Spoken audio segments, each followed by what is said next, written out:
Bonjour à tous, je suis ravi de vous retrouver pour cette nouvelle vidéo de la chaîne Gilles Papito. Aujourd'hui nous allons aborder un sujet sérieux car c'est bientôt le début du mois d'Octobre Rose. Comme vous pouvez le voir, j'ai mis mon petit pins. Et à cette occasion, on m'a demandé si je voulais bien concevoir un terrarium qui servira de lot pour une tombola. Alors pour ceux qui ne le sauraient pas, Octobre Rose, c'est une campagne annuelle qui vise à sensibiliser au dépistage du cancer du sein. Le but de cette vidéo, c'est de vous montrer bien sûr comment on fait le terrarium, mais c'est surtout de vous dire quelques mots sur le dépistage du cancer du sein. Vous connaissez forcément dans votre entourage quelqu'un qui a été touché par le cancer du sein car c'est une maladie extrêmement fréquente. On estime en effet qu'une femme sur 8 au cours de sa vie développera cette tumeur. En France, 55 000 nouveaux cas sont diagnostiqués chaque année.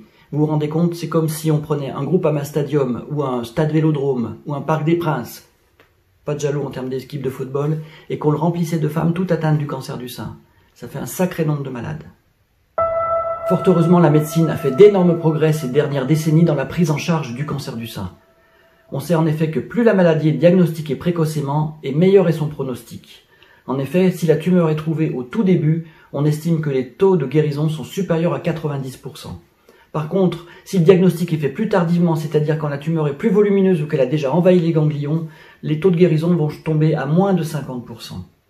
Et ceci explique que malheureusement, il y a encore en France chaque année 12 000 décès par cancer du sein. Vous vous rendez compte, 12 000 décès, c'est beaucoup trop. Et la meilleure façon de trouver ce cancer précocement, c'est d'en faire le dépistage, c'est-à-dire de le diagnostiquer alors qu'il ne donne aucun symptôme, avant même qu'il ne soit palpable.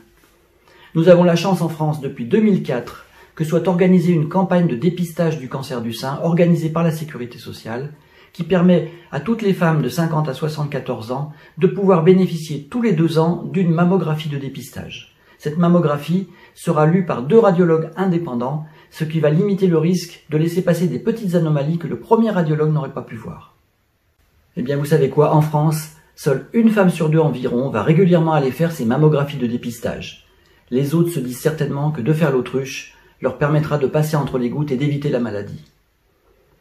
Eh bien on sait que si toutes les femmes faisaient régulièrement leur mammographie, on estime qu'environ 3000 vies seraient sauvées chaque année. Alors je sais bien mesdames que vous n'aimez pas cet examen parce qu'il est désagréable, et je sais également que certaines d'entre vous ont peur que l'exposition aux rayons X répétée tous les 2 ans puisse générer le développement de tumeurs. Ce qu'il faut savoir, c'est qu'il y a eu d'énormes progrès dans les techniques de l'imagerie et que les doses de radiation qui sont délivrées à l'occasion de chaque examen sont de plus en plus faibles. Il y a eu notamment des progrès d'imagerie tels que la tomosynthèse, une espèce de radiographie 3D qui permet d'identifier des anomalies radiologiques, y compris dans des seins très denses, en délivrant une dose de rayonnement tout à fait minime.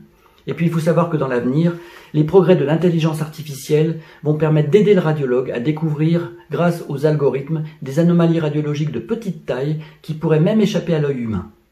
Alors mesdames, sans prétention de ma part, j'espère que vous recevrez mon message. Allez faire votre mammographie. C'est un examen simple et il peut vous sauver la vie.